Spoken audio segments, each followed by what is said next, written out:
Next, a masked gunman attacks a suburban family. 911. Someone just shot our neighbors. Who shot them? We don't know. Someone in the mask. This is the most horrible crime I've ever investigated. The killer leaves several clues. My first thought with the black glove was not another OJ. Whoever the crooks were made a mistake leaving behind evidence. But the forensic evidence reveals something far worse than police ever imagined. That is a pinnacle moment for me in my forensic career because it doesn't happen that often.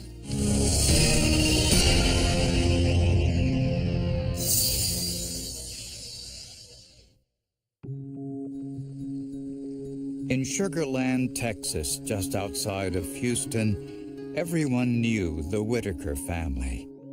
55-year-old Kent Whitaker managed a construction business that had been in the family for a generation. The business did well. I mean, in construction booms, they did real well, and when construction wasn't booming, they still held their own. So it was a great business. Kent and his wife Tricia and their two sons, Bart and Kevin, were in a festive mood on the night of December 10, 2003. 24-year-old Bart was about to graduate from college with a criminal justice degree. They said, let's go out and eat and let's celebrate. When they returned home from dinner, they were ambushed.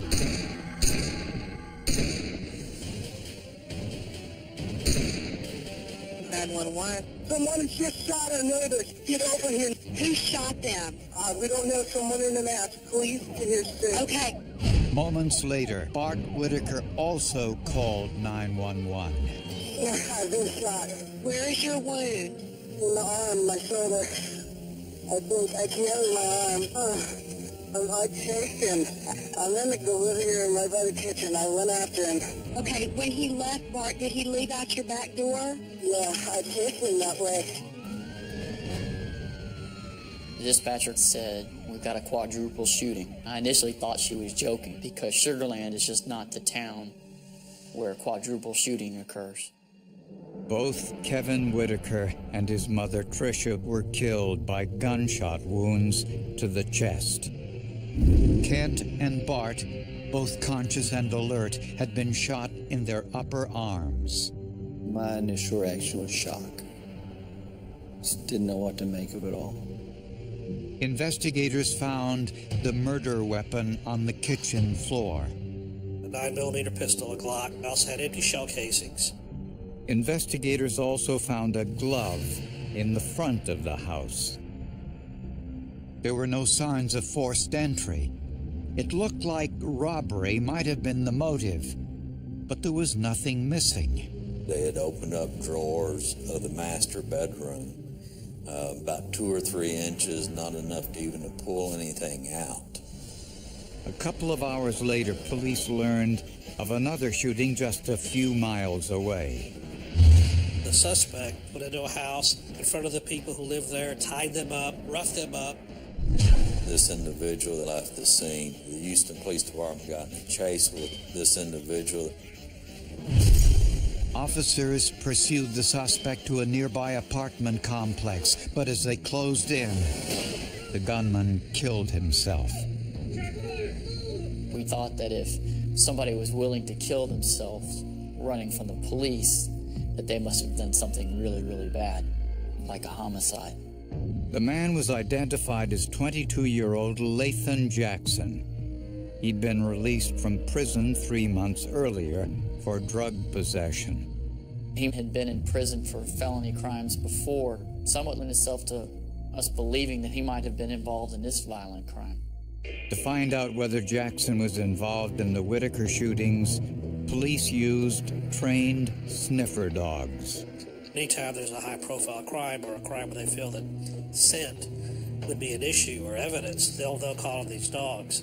God designed them to do much more work than we can do with our noses. The bloodhound picked up a scent from the glove found at the Whitaker's home and the 9mm pistol found in the kitchen. So now we know that the shooter had the gun, had the gloves and touched the drawers in the house. But the dog didn't find the same scent on Jackson's clothing. So the Whitaker killer was still on the loose. The Whitaker family had just returned home from a family dinner celebrating Bart Whitaker's upcoming college graduation. Kevin Whitaker walked towards the front door, followed by his mother and father. Bart Whitaker was checking messages on his cell phone and was the last one in. Kevin and Tricia Whitaker were killed by the gunman. Kent and his son Bart were both shot in the upper body, but survived. Apparently, the killer exited through the rear door. Close to the back door of the residence where the kitchen, there's a black Glock 9mm handgun. It had 4 spent shell casings. There were no valuables missing from the Whitakers' home. The only thing early on in the investigation that we knew was missing was Bart Whitaker's cell phone. That couldn't be accounted for. When questioned, Kent and Bart told police that the shooter was wearing a ski mask, was about 5 foot 11 inches tall with a medium build. But there were things about the crime scene that bothered investigators. First, it looked as if the shooter knew exactly when the family would arrive.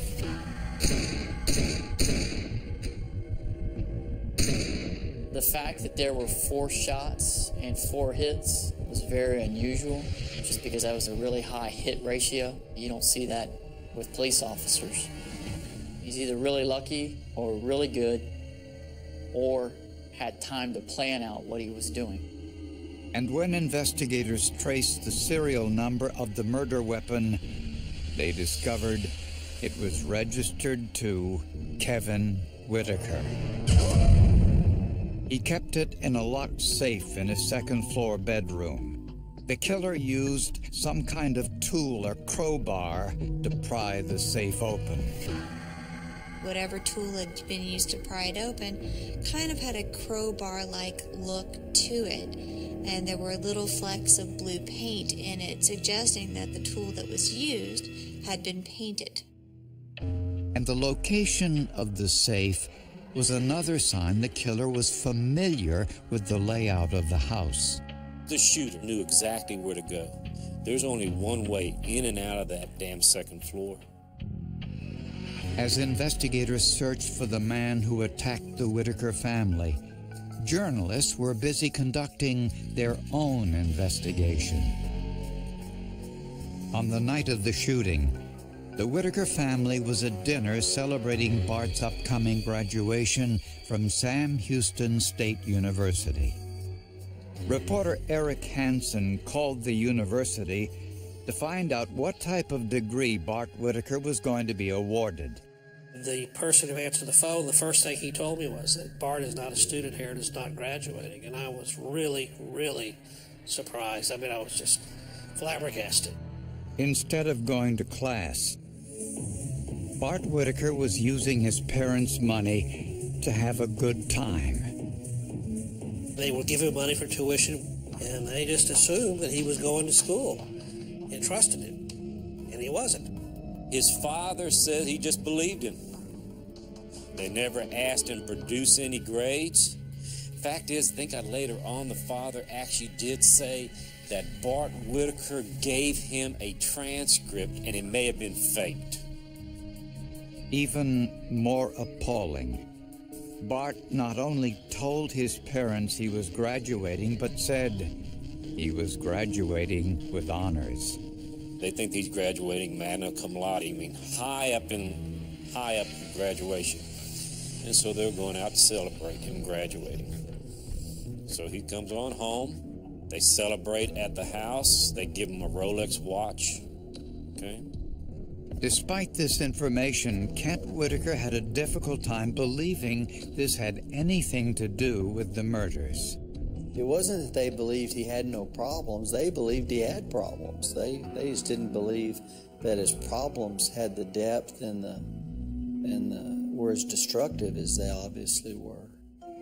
Then investigators noticed something troubling on a photograph the family took of Bart sitting next to his brother just an hour before the murders. And on one of the pictures we noticed Bart was making an obscene gesture towards the camera or the person taking the picture. Investigators now wondered if Bart's hostility went further than an inappropriate gesture.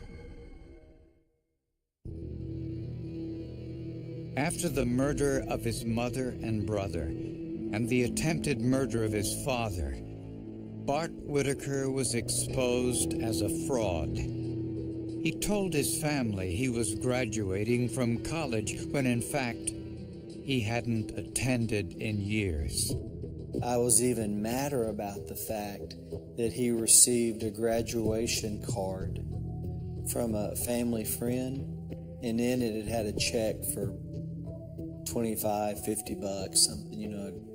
After he got out of the hospital, he cashed the check. This is after he had been exposed as not having graduated. He still cashed the check. When news reports of the Whitaker family shootings were broadcast throughout Texas, one of Bart's friends, Adam Hipp, came forward with a startling piece of information. 2 years before the Whitaker murders, Adam Hipp claimed Bart tried to hire him as the shooter. Adam said the motive was financial, that Bart wanted to cash in on his parents' multi-million-dollar estate. Hipp knew specifics of the crime only someone familiar with the planning could have known. The one specific plot that matched the homicide scene, he drew out the entryway to the Whitaker's residence. He drew out specifically where he and Bart had agreed that he would stand in the entryway to shoot Kent, Kevin, and Tricia as they walked through the front door. It was an exact match. Adam Hipp has an airtight alibi. On the day of the shooting, he's up in Dallas working in the bank. In another surprise twist, investigators learned that Bart's parents, Kent and Tricia Whitaker, found out about this plan 2 years earlier. Kent and Tricia didn't believe there was any credibility to the report. They were able to contact one of the other individuals who was actually involved in the plot. That individual convinced Kent and Tricia that it was all a joke and all a misunderstanding. So his father asked Bart Whitaker about this. Bart Whitaker was so good at being able to deceive his father never double-checked in anything. His father didn't even question his schooling after that. And when police told Kent Whitaker that Bart might have arranged this shooting too, he had difficulty accepting it. Kent was very naive. He's just very naive. So investigators wondered, if Bart arranged his family's murder, who did he get to help him? So naturally, when these crimes happened, they looked to see who Bart was hanging around with this time. Bart's two closest friends were Chris Brashear and Stephen Champagne. Brashear was a roommate, and Steve Champagne lived a few doors down. When questioned, both Champagne and Brashear denied any involvement in the shootings. Both Chris and Stephen were college-age kids who were kind of struggling to find their way. Neither one of them had really decided on a career path, bouncing between jobs and parties. Police asked them for DNA and scent samples, and they did agree to provide those. Investigators asked them to use gauze pads and distilled water to wipe their hands. They handled the gauze pad. They're the only one who's ever handled the gauze pad. We hand it to them, have them drop it into the plastic bag and seal the plastic bag. Then, investigators used scent dogs to see whether those scents matched the scents from items found at the crime scene. We took scent samples from every item inside the house that we believed was touched by the suspect. Police call this a scent lineup. Most people are familiar with a photographic lineup. A scent lineup is conducted very much in the same way. None of the scents from the crime scene implicated Steve Champagne. But the dog did come up with something. Guess whose scent they hit on? Chris Brashear's. Out of 3 different tests, they hit on Chris Brashear. Unfortunately, this kind of evidence is not admissible in court. We wanted to work this thing to the point where it was beyond a reasonable doubt before we ever went forward with charges. Police would need more if they wanted a conviction.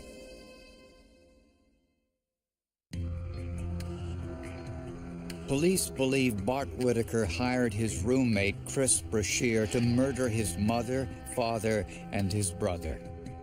They also suspected one of Bart's friends, Stephen Champagne, was also involved. We felt we knew who did it, but you can't go out there to the public and just tell them, hey, don't worry about it, we know who did it, it's just, we can't prove it yet. We've got wiretaps. All we're doing is trying to stir up the pot to see if these guys are going to start talking to each other. And they're telephoning, but we're not getting anything. Still, police never let them forget they were under investigation. And 1.5 years later, their persistence finally paid off.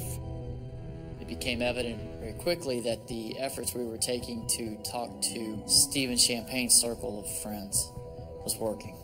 It was getting to him. Steve Champagne finally broke down and admitted to police that Bart Whitaker asked him and Chris Brashear to kill Bart's family. Champagne insisted that Chris Brashear was the shooter and that he was merely the driver. Bart wanted me to, be in Chris's shoes before. And I told him no way.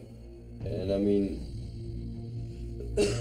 I was already to the point to where I was, had knowledge of this and, been threatened, things like that, and felt like I couldn't go anywhere. So I was already involved, and the way that I looked at it was I tried to eliminate myself as much from it as possible. Champagne said that after the murders, they had thrown a bag of evidence into nearby Lake Conroe. Police frogmen searched the lake, and miraculously, after 1.5 years on the floor of the lake, found the bag. Inside was a chisel, a half-full bottle of water, Bart Whitaker's cell phone, and some unused 9mm bullets. It's the same type of ammunition that was used during the murders. It's a nice little connection. Scientists weren't sure that the paint on the chisel could be tested. It was corroded.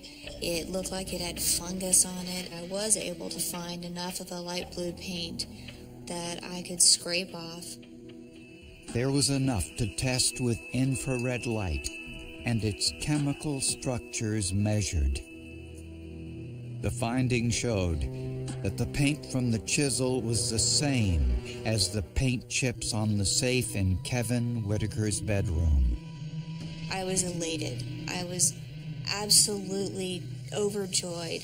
That is a pinnacle moment for me in my forensic career because it doesn't happen that often. Analysts now turn to the water bottle. Amazingly, even though it had been submerged for 18 months, analysts found a genetic profile. The bottle's screw top sealed someone's DNA into the plastic threads of the cap. They sent it off, had Chris Brashear's DNA on it. Isn't it amazing? It just shows that Steve Champagne was telling the truth.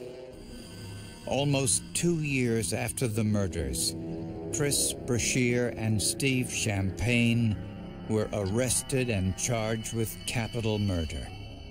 Ironically, neither Brashear nor Champagne was ever paid a cent for their participation in the crime. I mean, they weren't even good hitmen. They didn't even know what they were going to get. The ringleader, Bart Whitaker, fled to Mexico, but was later apprehended. When Marshall arrested him, Bart Whitaker was sitting in the back seat, and Marshall just leaned over and said, "You know, Bart, when all this is over with, I just want to know how you did this. You know, how were you able to do this?" And Bart says, "It's easy. You just offer people what they want." Prosecutors believe the murders were meticulously planned. Bart called his parents with the bogus story he had passed his final exams and was set to graduate. His parents invited him home to celebrate. When the family went out to dinner, Chris Brashear entered the home with a key Bart gave him, but he dropped a glove outside, which later tied him to the crime scene. Once inside, Brashear broke into the safe in Kevin's room, stealing the Glock 9mm handgun, leaving the paint chips that tied the chisel to the scene. To make it look like a robbery, Brashear opened some drawers in the house, but the attempt clearly looked staged. Steve Champagne was at the restaurant and called Brashear as the Whitakers left. When the Whitakers came home, Brashear was waiting.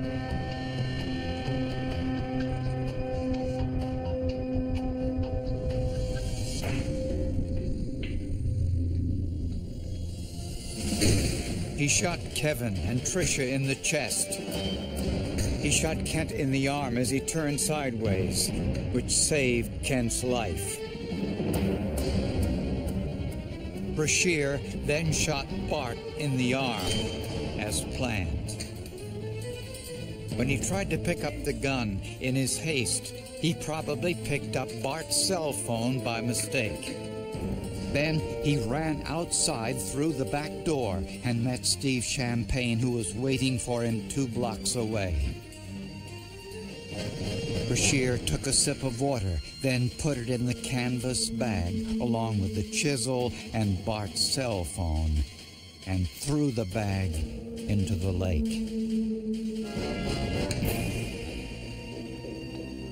18 months later, when the bag was recovered, Brashear's DNA was still on that bottle. Stephen Champagne had provided a confession. All of the key pieces of evidence that were needed to corroborate his confession were contained in that bag. You had to get the forensic evidence out of Lake Conroe. You had to have the dog scent from that night. It's like a jigsaw puzzle, and once all the pieces are there, it makes your puzzle, and that's what this did. Chris Brashear was convicted of 2 counts of capital murder and was sentenced to life in prison. In exchange for his testimony, Stephen Champagne was convicted of capital murder and sentenced to 15 years in prison. Hereby find the defendant, Thomas Bartlett Whitaker, guilty of the offense of capital murder as charged in the indictment. Bart Whitaker was sentenced to death. Forensic evidence tied all of the other key components of this case together and allowed us ultimately to present the district attorney's office with a case that was, by the grace of God, as airtight as it could get. It didn't matter whether Bart Whitaker really had a legitimate reason to hate somebody. If he just decided that he was superior than you and that whatever you had he deserved because he's better than you, he was getting it.